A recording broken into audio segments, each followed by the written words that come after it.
22వ కీర్తన ప్రార్థనా కీర్తన. 22వ కీర్తన బాధలో, ఇబ్బందుల్లో, ఒంటరితనాన్ని అనుభవిస్తూ వేదన పొందుతున్న వ్యక్తి దేవునికి మొరపెట్టుకునే కీర్తన. అలాగనే 22వ కీర్తన నషియా కీర్తన అని కూడా అంటారు. బాధతో మొదలైన ఈ కీర్తన సంతోషంతో ముగుస్తుందని, ఆందోళనతో ప్రారంభమైన ఈ కీర్తన దేవుడు కాపాడతాడనే భరోసాతో ముగుస్తుందని మనం ఇంతకుముందు గడిచిన వారం నేర్చుకున్నాం. సహవాసం లేదేమో, నన్ను దేవుడు విడిచిపెట్టాడేమో అనే ఆలోచన నుండి దేవుడు హెచ్చించిన స్థితికి, నేను మొరపెడితే దేవుడు వినడం లేదేమో అనే బాధ నుండి దేవుడు నాకు సమాధానం ఇచ్చి నన్ను హెచ్చించాడనే ఉన్నతమైన స్థితికి ఈ కీర్తన వెళ్ళడం, లేదా ఆ స్థాయిలో కీర్తన ముగియడం అనేది చాలా ప్రధానమైనదనమాట అండి. ఈ కీర్తన దావీదుకు వర్తిస్తుంది, అదే స్థితిలో ఉన్న పాత నిబంధన భక్తులకు వర్తిస్తుంది, యేసు ప్రభు వారికి వర్తిస్తుంది. అలాగే అదే స్థితిలో మనం ఉంటే గనక, అటువంటి కండిషన్లో మనం ఉంటే మనకి కూడా ఈ కీర్తన వర్తిస్తుంది. అందుకనే ఈ కీర్తన దావీదు ఏం చేశాడనంటే, ఈ కీర్తన రాసి ప్రధాన గాయకునికి ఇచ్చాడు. ఆయన పాడుతూ దీన్ని అనేకులకు అందించాలి. కాబట్టి ఈ కీర్తన ఒకవేళ మనం ప్రొఫెటిక్ కీర్తన లేకపోతే ప్రవచనపు కీర్తన అనుకుంటే, ఇది డ్యూయల్ నేచర్ ఉన్నదన్నమాట. డ్యూయల్ నేచర్ అంటే ద్వంద్వ అంటే రెండు విధాలుగా ఇది వర్తిస్తుంది అనమాట. డ్యూయల్ నేచర్ ఉన్న కీర్తన ఆనాడు పాడిన దావీదుకు, అటువంటి పరిస్థితుల్లో ఉన్న భక్తులకు, అలాగే యేసుప్రభు వారికి, మనకి కూడా ఈ కీర్తన వర్తిస్తుంది అనమాట. యేసుప్రభు వారు పాపం లేని వ్యక్తి, మన కోసం శాపమై, ప్రతివాడు శాపగ్రస్తుడే అని వ్రాయబడింది కాబట్టి అందరి తరపున ఆయన శాపగ్రాహిగా శిలువలో వేలాడినప్పుడు మన నిందను, మన బాధను, మన పాపాన్ని, మన శాపాన్ని ఆయన మోస్తున్నప్పుడు, ఆయన కష్టాన్ని అనుభవించినప్పుడు మానవుడిగా ఆయన నా దేవా నా దేవా నా చేయి అలా విడిచిపెట్టిదివని ఈ మాటలో లేకపోతే ఈ ప్రార్థన చేసినట్లుగా మనం చూస్తూ ఉంటాం అన్నమాట అండి. తన సహోదరుల వంటి వాడు కావలసి వచ్చును అనే మాట మనం హెబ్రీ పత్రిక 2:17-18 చూస్తాం. కాబట్టి శోధింపబడి శ్రమ పొందుతున్నప్పుడు శోధింపబడే వారికి సహాయం చేయగల వ్యక్తిగా ఆయన ఎటువంటి పరిస్థితుల్లోనైనా సరే దేవుని విడిచిపెట్టద్దు అంటూ ఆయన వేదన పడుతున్నట్లుగా మనం చూస్తాం అన్నమాట అండి. సమస్త విషయములలో మనవలనే శోధింపబడినను ఆయన పాపం లేనివాడుగా ఉన్నాడు. అంటే విడిచిపెట్టేశాడు కాబట్టి దేవుడు మనము నచ్చినట్లుగా ఉండొచ్చు అని కానీ, లేదా విడిచిపెట్టేశాడు కాబట్టి ఇప్పుడు ఏం చేయాలో అనే ఆందోళన కానీ అవసరం లేకుండా సమస్త విషయాల్లో మన వల్లనే శోధింపబడినను ఆయన నీతిమంతుడిగా ఉండి, నీతిమంతుడిగా చనిపోయి, పరిశుద్ధుడిగా చనిపోయి, తిరిగి లేచి ఎంతో ఉన్నతమైన స్థితికి ఆయన దేవుడు హెచ్చించడం ద్వారా వెళ్ళాడు. మనం కూడా సమస్యలు వచ్చినప్పుడు తట్టుకుంటే మనం కూడా హెచ్చింపబడతాము అనేది మనం గమనిస్తాం అన్నమాట. దావీదు కూడా అలానే ఎన్ని బాధలు పడినప్పటికీ ఆయన జీవితం ముగింపులో ఆయన మహారాజుగానే చనిపోయాడు. దేవుడు ఆయనను అంతగా హెచ్చించారనమాట. ఆ తర్వాత ఆయన వారసునికి ఆ స్థితిని మళ్ళీ దేవుడు ఇవ్వడం, ఆ హెచ్చింపబడిన స్థితిని ఇవ్వడం మనం చూస్తాం. యేసు ప్రభు శరీరధారి అయిన దినముల్లో మహారోదనతోనూ కన్నీళ్లతోనూ తను మరణం నుండి రక్షింపగలవానికి ప్రార్థనలు, యాచనలు సమర్పించాడు అనే మాట మనం చూసినట్లయితే, నా దేవా నా దేవా నా చెయ్యి అలా విడనాడేటివి అనే మాట యేసు ప్రభు ఎందుకు ఉపయోగించారు అనేది మనం గమనిస్తాం అన్నమాట అండి. యాగనీ ఆఫ్ ఫర్సేకన్ వన్ అనే మాట ఇంగ్లీష్ మాట ఒకటి స్ట్రాంగ్గా మనకు కనిపిస్తుంది అనమాట అండి. అంటే ఆవేదన చెందుతున్నాడు అనమాట అండి. దేవుని చేత విడవబడిన వ్యక్తి యొక్క ఆవేదన లేదా మొర, ఈ విషయాలు మనం ఈ కీర్తన యొక్క ప్రారంభంలో మనం చూస్తాం. దేవుడు ఎన్నడూ విడిచిపెట్టడు అనే భరోసా మనం పితరుల జీవితంలో చూసాం. ఈ విషయాన్ని కూడా గడిచిన వారం మనం నేర్చుకున్నాం. మా పితరులు నీయందు నమ్మకముంచారు, వారు నీయందు నమ్మకముంచగా నువ్వు వారిని రక్షించావు. అంటే నమ్మకం ఉంచిన వాళ్ళని రక్షిస్తావు అని. మా పితరులు మొరపెట్టారు, నువ్వు వారిని విడుదల చేసావు, వారు సిగ్గుపడలేదు. అంటే దేవుని నమ్మిన వారు సిగ్గుపడరు అనే విషయాన్ని 3 నుండి 5 వచనాల్లో చూస్తాం. విడవబడిన వాడు అపవిత్రుడిగా, నిందింపబడిన వాడుగా, తృణీకరింపబడిన వాడుగా, అంటే లో ఎస్టిమేషన్ వేసిన వ్యక్తిగా, అంటే సోషల్గా సమాజంలో ఆయన చాలా తక్కువ చిన్నచూపు చూస్తున్నట్లుగా మనము పురుగు అనే మాటకు అర్థం చూసాం. కాబట్టి ఈ విధంగా మనం దావీదు యొక్క జీవితంలో సమూయేలు గ్రంథం 2వ గ్రంథంలోను 15-16 అధ్యాయాల్లో మనం దావీదుని ఏ విధంగా తక్కువ చూపు చూశారనే విషయాన్ని మనం గమనించాం. ఈరోజు మనం ప్రాముఖ్యంగా నీ భారము యెహోవా మీద మోపము, లేదా నీ భారము ఆయన మీద మోపము, ఆయన వానిని విడిపించునేమో, వాడు ఆయనకి ఇష్టడు కదా అనే మాటను ఈ దినాన్ని మనం ప్రాముఖ్యంగా చదువుకుంటాం, దాన్ని ధ్యానించుకుంటాం. ఆ తర్వాత మిగిలిన వాక్య భాగాన్ని కూడా మనం ధ్యానిస్తూ ఉంటాం. మత్తయి సువార్త 27వ అధ్యాయం 41 నుండి 44 వచనాల మధ్య మనం చదువుతున్నప్పుడు, ఎప్పటికప్పుడు సిలువ మీద నుండి తప్పిస్తే, అంటే దిగొచ్చేస్తే, యేసుప్రభు వారు శాపగ్రాహిగా సిలువలో ఉండకుండా ఆయన దిగొచ్చేసి ఆశ్చర్యకరంగా ఆయన ఆ మరణాన్ని తప్పించుకుంటే దేవుడు ఆయనకు తోడుగా ఉన్నట్లు అనేకులు భావిస్తూ ఉన్నారు. కానీ పేతురు రాసిన మొదటి పత్రిక 1వ అధ్యాయం 1 నుండి 19 వచనాల మధ్య మనం చదివిన, ఎఫెసీ పత్రిక 1వ అధ్యాయం 3 నుండి 6 వచనాల మధ్య మనం చదివిన, ఇంకా అనేకమైన వాక్య భాగాల్లో దేవుడు యేసు ప్రభువును మన కొరకు జగత్తు పునాది వేయబడక మునిపే శాపగ్రాహిగా, లేదా సిలువలో ఆయన మరణించాల్సిన మరణాన్ని దేవుడు ఆయనకి నియమించారనే విషయం మనం చూస్తాం అన్నమాట. కాబట్టి దేవుడి మీద యేసు ప్రభు భారం వేశారు. ఆయన లోక పాపం మోసుకుని పోయే దేవుని గొర్రెపిల్లగా సిలువలో వేలాడుతున్నారు. యేసు ప్రభు చేసే ఈ యాగం ఏదైతే ఉందో, దేవుని యొక్క చిత్తానుసారంగా ఆయన చేస్తున్న కార్యక్రమం ఏదైతే ఉందో అది దేవునికి ఇష్టం. కాబట్టి దేవుడు ఖచ్చితంగా ఆయనను విడిపిస్తారు. కానీ 41వ వచనం మనం చదువుతున్నప్పుడు, శాస్త్రులు, పెద్దలు, ప్రధాన యాజకులు, యేసు ప్రభుతో పాటుగా సిలువ వేయబడిన బండిపొడి దొంగలు కూడా ఆ విధంగా భావించకుండా యేసు ప్రభు వారిని అపహసిస్తూ, ఆయనను నిందిస్తూ, చాలా వ్యంగ్యంగా వెటకారంగా మాట్లాడుతున్నారనమాట. ఈ విషయాలు మనం చదువుకుందాం.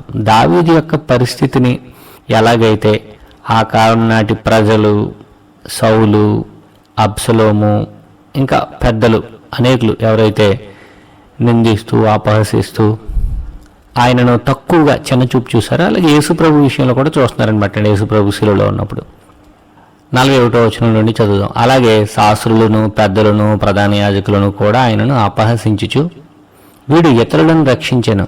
వాళ్ళు ఒప్పుకుంటున్నారు యేసుప్రభు ఇతరుల యొక్క మానసిక, భౌతిక వ్యాధులు, బాధలు, వీటన్నిటి నుండి కూడా ఆయన రక్షించాడనమాట. ఆయన డెలివరీ చేశారు, ఆయన సేవియర్గా ఆయన చేయాల్సింది చేశారు. కానీ ఇప్పుడు ఆయన చనిపోతూ ఉన్నారు, తను తానే రక్షించుకోనలేడు. ఇశ్రాయేల్ రాజు కదా, ఇప్పుడు సిలువ మీద నుండి దిగిన ఎల్లా వాడిని నమ్ముదాం అంటున్నారనమాట. సిలువ నుంచి దిగు, అప్పుడు మేము నమ్ముతామని. సిలువ మీద నుండి దిగకుండా యాగం పూర్తి చేయాలనేదేమో దేవుని చిత్తం, దేవుని యొక్క ఆజ్ఞ.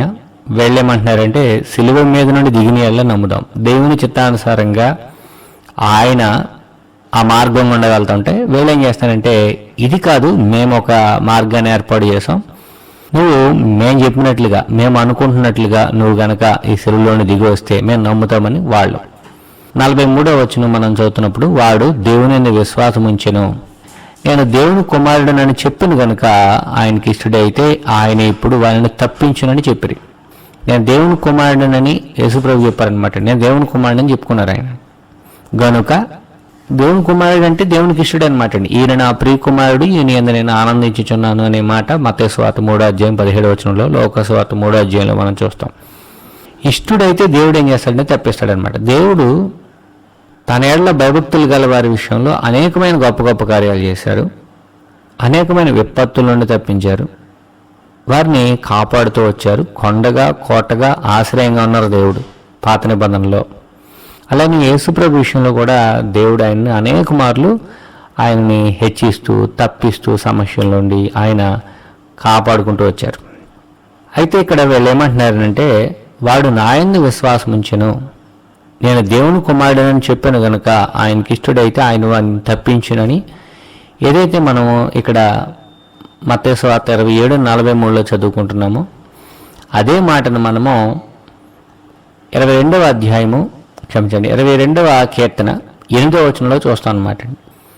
యెహోవా మీద నీ భారం మోపము, ఆయన వారిని విడిపించునేమో, వాడు ఆయనకి ఇష్టడు కదా, ఆయన వారిని తప్పించునేమో, ఏమో అనే ఒక డౌట్ని వ్యక్తం చేస్తున్నారనమాట అండి. తప్పిస్తాడేమో, విడిపిస్తాడేమో చూద్దాం, ఆయనకి ఇష్టడు కదా. ఇష్టడైతే గుహల్లో ఎందుకు దాక్కుంటున్నాడు? ఇష్టడైతే అడవుల్లో ఎందుకు దాక్కుంటున్నాడు? ఇష్టడైతే ఎందుకు పారిపోతున్నాడు? నిలబడి జయించవచ్చు కదా అనే ఆలోచనలో అనేకులు ఉన్నారనమాట అండి. అలానే ఇష్టడైతే దేవునికి ఇష్టడు, దేవుడు తోడుగా ఉన్నాడు, దేవుని యొక్క అభిషక్తుడు, దేవుడు ప్రత్యేకించుకున్నవాడు, దేవుడు ఏర్పాటు చేయబడినవాడు అంటున్నారు యేసుప్రభుని. ఆయన చూస్తే శాపగ్రాహిగా సిలువలో ఉన్నారు. దేవునికి ఇష్టడైతే ఇటువంటి స్థితిలో ఎందుకు ఉంటారు అనే ఆలోచనతో ఆయన భారం నిజంగా గనక దేవుని మీద మోపితే దేవుడే విడిపిస్తాడో, ఇష్టడు కదా అనుకుంటారు. దేవుడు ఎప్పుడు విడిపిస్తాడు, ఎలా విడిపిస్తాడు అంటే సిలువలో ఆయన దేవుడు అప్పగించిన పనిని ముగించకుండా దేవుడు విడిపించడు. దేవుని యొక్క ప్రణాళిక ఏదైతే ఉందో, దేవుని యొక్క రచన ఏదైతే ఉందో, మానవ రక్షణ పథకం ఏదైతే ఉందో ఆ రక్షణ పథకం నెరవేరాలి. ఆ రక్షణ పథకం మానవులందరికీ అందాలి. ఆ విధంగా చేయడమే దేవునికి ఇష్టం.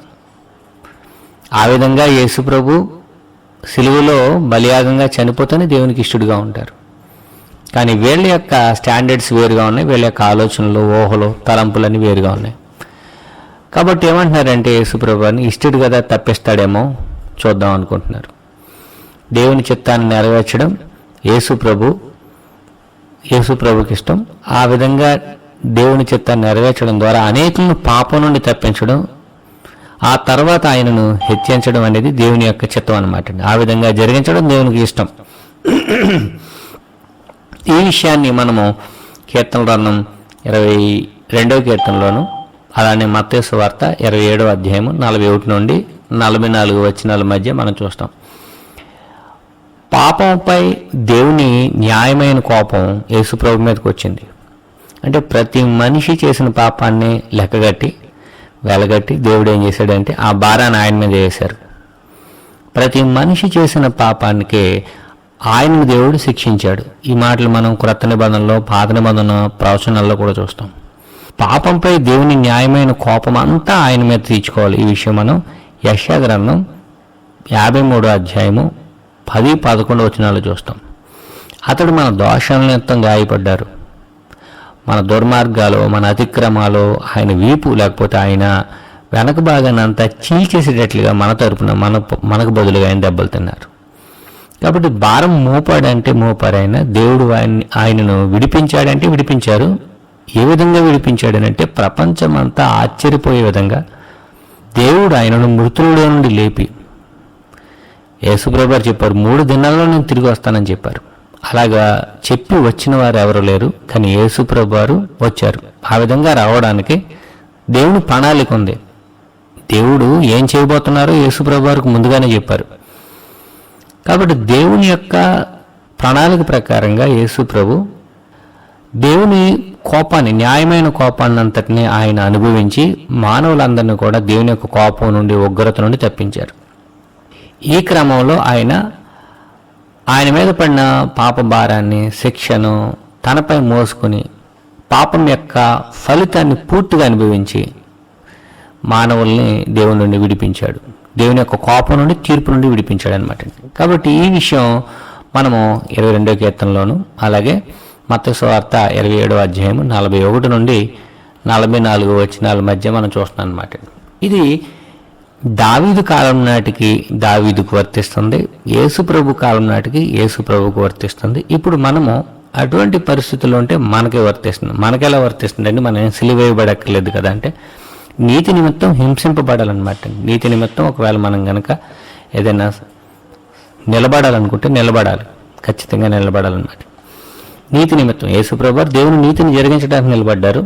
దావీదు అలాగే నిలబడ్డాడు. దావీదు ఎలా నిలబడ్డాడండి అంటే, దావీదు సౌలు మీద ఏనాడు కూడా అంటే ఎన్నడూ కూడా దావీదు సౌలు మీద తిరుగుబాటు చేయలేదు.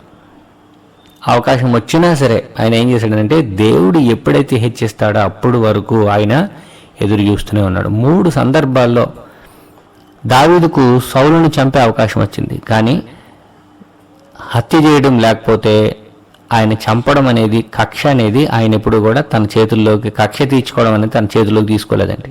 దేవునికి వదిలిపెట్టేశాడు. అలాగే యేసుప్రభు వారు కూడా దేవునికి వదిలిపెట్టేశారు. తండ్రి వీరేం చేయుచున్నారో వీరు ఎరుగరు గనుక వీరిని క్షమించుము అనే మాటలో ఆయన ఉపయోగించడం మనం చూస్తాం. ఇక్కడ మనము కీర్తన గ్రంథం మనం చదువుతున్నప్పుడు ఏవైతే మాటలు ఉన్నాయో ఈ మాటలో పాత నిబంధనలో హిజ్కియాకు కూడా వర్తిస్తాయి. ఈ మాటలు కూడా మనం చదువుకుందాం. హిజ్కియాకు వర్తిస్తాయి. ఇంకా అనేకమైన కీర్తనల్లో ఇటువంటి పదాలే ఉపయోగించడం అనేది మనం చూస్తాం అన్నమాట. అది హిజ్కియా పరిపాలన చేసే కాలం క్రీస్తు పూర్వం 717 నుండి 686 బీసీ వరకు హిజ్కియా పరిపాలన చేశాడండి.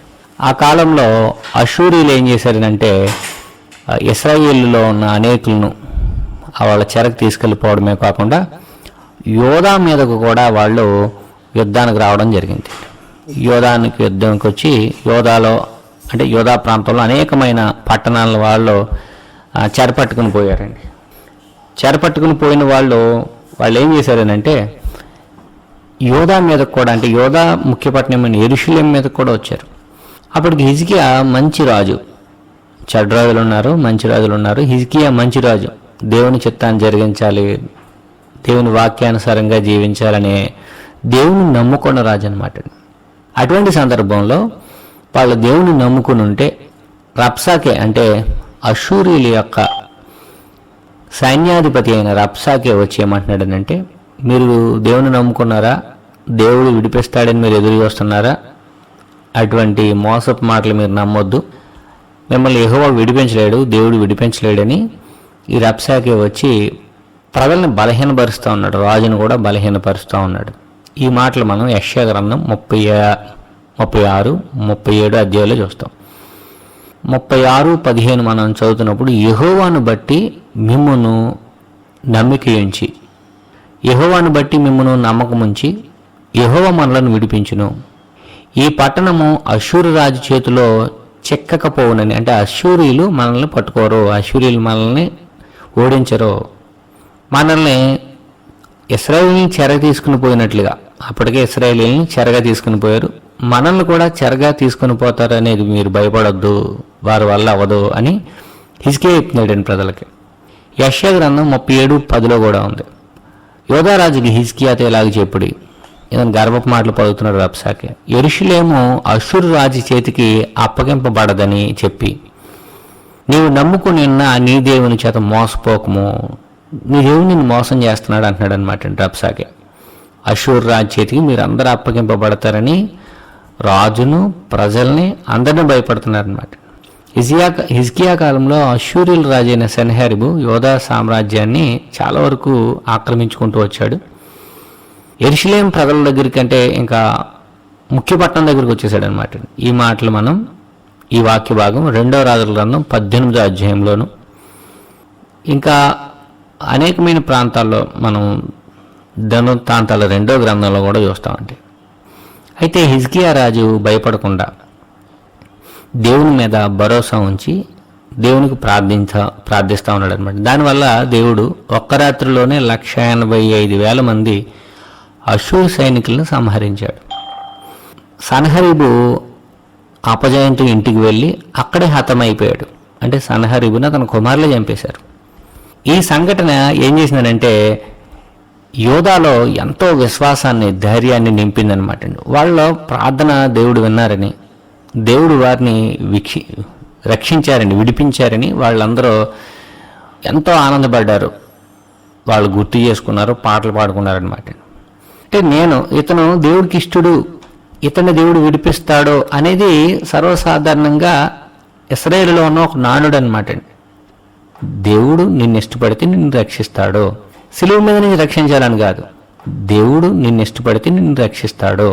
సిలువ మీద నుంచి రక్షించాలని కాదు, పారిపోతున్నప్పుడు గుహల్లో నుండి బయటికి తీసి వెంటనే అప్పటికప్పుడే రక్షిస్తాడని కాదు, పారిపోతున్నప్పుడు గుహల్లో నుండి బయటికి తీసి వెంటనే అప్పటికప్పుడే రక్షిస్తాడని కాదు. అశూరీయులు చుట్టుముట్టిన వెంటనే దేవా ఏంటిది అనగానే వెంటనే ఒక్క నిమిషంలో దేవుడు వెంటనే ప్రతిఫలం ఇస్తాడని కాదు, లేకపోతే విజయాన్ని ఇస్తాడని కాదు, చుట్టుముట్టిన వాళ్ళందరినీ తరిమేస్తాడని కాదు. నీ విశ్వాసం ఎంతవరకు ఉంది, నువ్వు నీరుగారిపోతున్నావా, నువ్వు నిలబడతావా, వీటన్నిటిని కూడా దేవుడు చూస్తాడనమాట. కాబట్టి దేవుడు ఆ విధంగా అశూరీయులను తరిమేసి హిజ్కియా కాలంలో గొప్ప విజయాన్ని దేవుడు తన ప్రజలకు ఇచ్చాడనమాట. అంటే వాడు దేవుడి మీద నమ్మకం ఉంచాడు, దేవునికి ఇష్టడు కదా, తప్పిస్తాడా అంటే తప్పిస్తాడనమాట. దావీదుని తప్పించాడు, హిజ్కియాని తప్పించాడు. దేవునికి ఇష్టడు కదా, తప్పిస్తాడా అంటే తప్పిస్తాడనమాట. దావీదుని తప్పించాడు, హిజ్కియాని తప్పించాడు. ఇంకా దేవుడు అనేకుల్ని ఆ విధంగానే తప్పించాడు. యేసుప్రభువుని తప్పించారు, ఈరోజు మనల్ని కూడా తప్పిస్తారు. యేసుప్రభువుని తప్పించారు, ఈరోజు మనల్ని కూడా తప్పిస్తారు.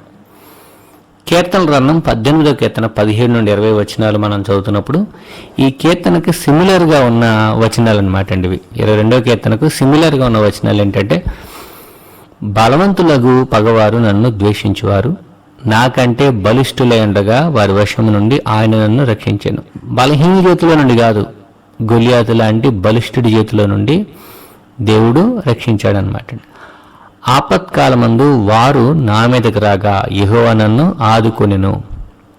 18వ కీర్తన అందరికీ తెలుసు కదండి, మనం కీర్తన రూపంలో కూడా పాడుకున్నాం, పాటల రూపంలో. యెహోవా నా బలమా యథార్థమైనది నీ వాక్యం అనే పాట కూడా దీన్ని బేస్ చేసుకునే రాయడం జరిగింది. విశాలమైన స్థలమునకు ఆయన నన్ను తోడుకొని వచ్చిన. ఇంతవరకు ఇరుకులో ఉన్నాను, చాలా ఇబ్బందుల్లో ఉన్నాను, నన్ను అంటే గొంతు పిసికేస్తున్నట్లుగా, నొక్కేస్తున్నట్లుగా ప్రాణం పోయే పరిస్థితుల్లో ఉన్నాను. కానీ ఇప్పుడు విశాలమైన పరిస్థితులకు వచ్చాను. నేను ఆయనకి ఇష్టడని గనుక ఆయన నన్ను తప్పించెను. దావీదు అనుభవంతో చెప్తున్నాడు అనమాట అండి. అలాగే అశూరీయుల తర్వాత, అశూరీయుల యొక్క పతనం తర్వాత, అశూరీయులు వెనక్కి వెళ్ళిపోయిన తర్వాత హిజ్కియా, యోధా ప్రజలు కూడా అలానే అనుకున్నారు. యేసుప్రభుని చుట్టుముట్టారు, కానీ వాళ్ళందరూ యేసుప్రభు తిరిగి లేవడంతో వారందరూ ఓడిపోయారనమాట.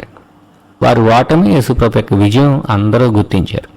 కానీ సిలువను తప్పించుకుంటే దేవుని యొక్క ప్రణాళిక నెరవేరేది కాదు, యేసుప్రభు విజేతగా ఉండేవారు కాదు. కాబట్టి ఎప్పుడు దేవుడు విజయం ఇస్తారా అని ఎదురు చూసి దేవుడు హెచ్చించే సమయం వరకు ఎదురు చూడాలి. ఇది మనం 22వ కీర్తనలో చూస్తాం. అందుకనే కీర్తన ముగింపు కూడా చాలా గొప్పగా హెచ్చింపబడిన స్థితిలో ఉంటుంది.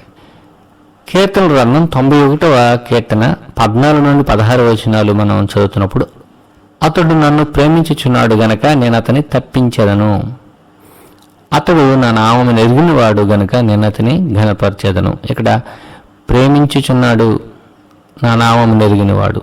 నామమును ఎరిగినవాడు అంటే, నామము అంటే ఉనోము అనే గ్రీకు పదం నుండి మనం చూస్తే నేమ్, అథారిటీ అండ్ క్యారెక్టర్ అనే మాట వస్తుందన్నమాట. నేమ్ అంటే దేవుని యొక్క ఒకటి పేరుకు వర్తిస్తుంది, 2 దేవుని యొక్క అధికారానికి, దేవుని యొక్క వ్యక్తిత్వానికి, దేవుని యొక్క కీర్తి ప్రతిష్టలకు, గుణగణాలకు వర్తిస్తుంది అనమాట.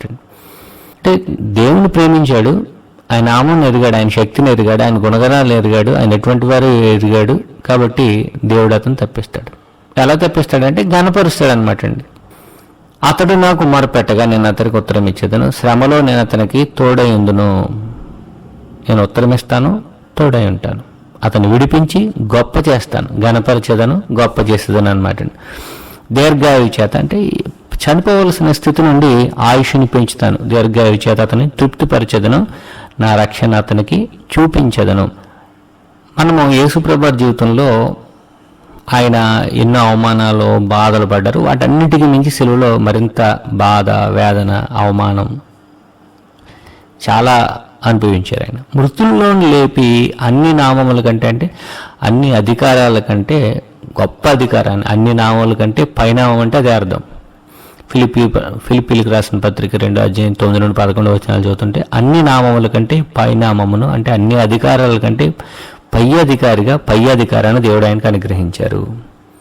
ఈ విధంగా దేవుడు ఆయన్ని తప్పించారనమాట. ఆయనకి ఇష్టడు కదా, దేవుని కుమారుడు అని చెప్పుకున్నాడు కదా, ఆయనకి ఇష్టడైతే ఇప్పుడు తప్పిస్తాడంటే తప్పిస్తాడనమాట. దేవుడు తన చిత్తానుసారంగా తప్పిస్తాడు. ఈ విషయం దావీదుకి ఎప్పుడు తెలుసు అని అంటే గర్భంలో ఉన్నప్పుడు అన్నాడు. 9 నుండి 11 వచనాల్లో గర్భంలో ఉన్నప్పుడు, స్తన్యపానం చేసినప్పుడు, గర్భవాసన అనేది మొదలుకొని, తల్లి నన్ను కన్నది మొదలుకొని, నీవే దేవుడు, నీవే కదా, నీవే ఆదరించావు, నీవే సహాయము, కాబట్టి నాకు దూరంగా ఉండవు, నన్ను ఈ విధంగా కాపాడతావని హెచ్చిస్తావని తెలుసు, నా చిన్నప్పటి నుండి ప్రారంభం నుండి, నా ప్రారంభ దినాల నుండి నేను ఇదే నేర్చుకున్నాను అంటున్నాడు అనమాట. దావీదు కానీ, యేసుప్రభు కానీ, మనం కానీ, మనందరూ ఏమి నేర్చుకోవాలనంటే, తల్లిదండ్రులు ఏమి నేర్పాలి పిల్లలకనంటే, ఏ సమస్యలో నుండి దేవుడు విడిపిస్తాడో వేచి ఉండండి, ఎదురు చూడండి, అవిశ్వాసాలు అయిపోవద్దు, బలహీనలు అయిపోవద్దు, భ్రష్టులు అయిపోవద్దు అని చెప్పాలన్నమాట. ఏ సమస్యలో నుండి దేవుడు విడిపిస్తాడో వేచి ఉండండి, ఎదురు చూడండి, అవిశ్వాసాలు అయిపోవద్దు, బలహీనలు అయిపోవద్దు, భ్రష్టులు అయిపోవద్దు అని చెప్పాలన్నమాట. ఎందుకంటే సహాయం చేసే వేరే శక్తి, వేరొక ఆధారం ఎవరు లేరండి. ఒకే ఒక్క దేవుడు ఉన్నారు. ఆయన మానవుని సృజించారు. మానవులకు సహాయం అంటూ వస్తే ఆయన దగ్గర నుంచి వస్తుంది అనమాట. కానీ విడిచిపెట్టబడిన స్థితి ఎలా ఉంటుంది అని అంటే 12 నుండి 18 వచనాలు మనం చదువుతున్నప్పుడు, నేను విడిచిపెట్టబడ్డాను అనే స్థితి అంటే నేను దేవుడు నన్ను విడిచిపెట్టేశాడు, లేకపోతే నా పరిస్థితి చాలా దారుణంగా ఉంది, దేవుడు చూస్తున్నాడా లేదనే పరిస్థితి ఎలా ఉంటుందని అంటే 12 నుండి 18 వచనాలు మనం చదువుతున్నప్పుడు, వృషభములు అనేకములు నన్ను చుట్టుకుని ఉన్నాయి, బాషాను దేశపు బలమైన వృషభములు నన్ను ఆవరించి ఉన్నాయి. వృషభాలు అని అంటే అవి బుల్ లేదా ఆక్స్ అంటామండి. బుల్ అనేది బ్రూటల్ స్ట్రెంగ్త్కే సూచనగా ఉందన్నమాట. సింబల్ ఆఫ్ పవర్, మైట్ లేదా మిస్గైడెడ్ స్ట్రెంగ్త్ అనమాట అండి. బుల్ అనేది బ్రూటల్ స్ట్రెంగ్త్కే సూచనగా ఉందన్నమాట. సింబల్ ఆఫ్ పవర్, మైట్ లేదా మిస్గైడెడ్ స్ట్రెంగ్త్ అనమాట అండి. ఒకడికి చాలా బలం ఉంది, అధికారం ఉంది, చాలా బలవంతుడు, కానీ అతను సరిగా ఉపయోగించట్లేదు అనమాట అండి. అలాగే బాషాను దేశపు బలమైన వృషభాలు అంటే అర్థం ఏంటంటే, దావీదును తరుముతున్న సౌలుకు దేవుడు అధికారం ఇచ్చారు, ఆయన అభిషేకించారు, ఆయన చేతిలో అధికారులు ఉన్నారు, సైన్యం ఉంది. మిస్యూజ్ చేస్తున్నాడు అనమాట అండి. మిస్గైడెడ్ స్ట్రెంగ్త్ అన్నాడు. అందుకనే బుల్ అంటే అదే అర్థం. బాషాను దేశపు బలమైన వృషభములు. దేవాలయంలో పనిచేసే పరిచయులకు కానీ, సద్దుకాయలకు కానీ, శాస్త్రులకు కానీ, రోమీలకు కానీ, ఎవరికైనా సరే అధికారం ఇచ్చిన ఎవరంటే దేవుడే. ఆ అధికారాన్ని ఏ విధంగా ఉపయోగిస్తున్నారు వాళ్ళు అని అంటే, దేవుని చేత అభిషేకింపబడిన, దేవుని చేత ఏర్పాటు చేయబడిన వారికి వ్యతిరేకంగా వాడుతున్నారనమాట. ఇక్కడ దావీదుకు వ్యతిరేకంగా, హిజ్కియాకు వ్యతిరేకంగా, మత్తయి సువార్తలో యేసుప్రభు వారికి వ్యతిరేకంగా, ఇప్పుడు ఒకవేళ మనం ఉంటే మనకు వ్యతిరేకంగా ఉపయోగిస్తూ ఉంటారనమాట. బాషాను దేశపు బలమైన వృషభాలు అన్నాడు. ఆ వృషభాలు ఏం చేస్తాయంటే చీల్చుచు, గర్జించుచు, సింహం వలె నోళ్ళు తెరుచుచూ ఉంటారనమాట. అంటే బుల్ అంటే యాంబ్లమ్ ఆఫ్ స్ట్రెంగ్త్ అనమాట, బ్రూటల్ స్ట్రెంగ్త్ అనమాట, భయంకరమైన బలానికి సూచన అనమాట అండి. వీళ్ళు ఏం చేస్తారంటే ఆమోసు గ్రంథం 4:1-2 వచనాలు చదువుతున్నప్పుడు, సోమ్రోను పర్వతమునున్న బాషాను ఆవులారా, ఆమోసు గ్రంథం 4:1-2లో ఆ బాషాను ఆవులు లేకపోతే ఆ బుల్ లేకపోతే ఆక్స్ ఏం చేస్తారనంటే, వాళ్ళు ఏం చేస్తారంటే దరిద్రులను బాధ పెట్టుచు దీనులను నలగొట్టు వారులారా. వీళ్ళు దరిద్రులను, దీనులను బాధ పెడుతూ ఉంటారనమాట. వీళ్ళకేం దేవుడు సహాయం చేస్తూ ఉంటాడు. తర్వాత యోబు గ్రంథం 16:10 మనం చదువుతున్నప్పుడు వీళ్ళు ఏం చేస్తారంటే నోరు తెరుస్తారనే మాట మనం ఇక్కడ చూసాం కదండి. నోళ్ళు తెరుచుచున్నారు, చీల్చుచు, గర్జించుచు అనే మాట యోబు గ్రంథం 16:10 మనం చదువుతున్నప్పుడు, జనులు నా మీద తమ నోరు తెరుతురు అంటే నోరు తెరుస్తారనమాట. నన్ను బట్టి చెంప మీద కొట్టుదురు, నన్ను తిట్టి చెంప మీద కొట్టుదురు, వారు ఏకీభవించి నా మీద గుంపు కూడుదురు. మనం ఇక్కడ యోబు యొక్క స్నేహితులు యోబు మీద ఇటువంటి పరిస్థితుల్లో ఉన్నారేమో అనిపిస్తుంది. అలాగే దావీదుతో ఉన్నవారు కూడా దావీదు మీద, దావీదు సౌలు యొక్క భోజనం బల్ల మీద ఉండేవాడు, అధికారులు కూడా సౌలు భోజనం బల్ల మీద కూర్చునేవారు. అటువంటి వారు ఆయనతో తిరిగిన వారు ఆయన మీద నోరు తెరవడం, ఆయన తిట్టి ఆయన చెంప మీద కొట్టడం, ఏకీభవించి గుంపుగూడు రావడం, మనం ఇవన్నీ చూస్తాం అనమాట. అంటే నోరు తెరవడం ఇవన్నీ ఏంటంటే, లేకపోతే మనం తర్వాత వాక్య భాగం మనం చూసినట్లయితే, నేను నీళ్లు వలె పారబోయబడి ఉన్నాను, నా ఎముకలన్నీ స్థానము తప్పి ఉన్నవి, నా హృదయము నా అంతరంగమందు మైనం వలె కరిగి ఉన్నది. అంటే నీరు గారిపోయాడు అనమాట మనిషి, పూర్తిగా డెస్పరేట్ పొజిషన్కి వెళ్ళిపోయాడు అనమాట. అది భౌతికమైనది కానీ ఆత్మ సంబంధమైనది కానీ కష్టాలు, నిరాశ, నిస్పృహ అనమాట అండి. అంటే సఫరింగ్ అలా ఉందన్నమాట అండి. ఆయన ఒక డెస్పరేట్ పొజిషన్లో ఉన్నాడు అనమాట. ఈ కష్టాల కారణంగా శారీరక, మానసిక, ఆత్మీయంగా అలసిపోయిన స్థితిని చూసేస్తుంది అనమాట అండి. ఇది చాలా కాలంగా దేవుని సహాయాన్ని ఎదురు చూస్తూ ఉన్నాడు, వచ్చే నిరాశ చాలా ఎక్కువగా ఉందన్నమాట. నిరాశ ఎక్కువైపోతుంది ఆయనకి. 69వ కీర్తన ఇటువంటి పరిస్థితుల్లో రాయబడిన కీర్తన. 69వ కీర్తన 3వ వచనం మనం చదువుతున్నప్పుడు, నేను మొరపెట్టుడు చేత అలసి ఉన్నాను, నా గొంతుకు ఎండిపోయిను. నా దేవుని కొరకు మొరపెట్టుడు చేత నా కనులు క్షీణించిపోయాను.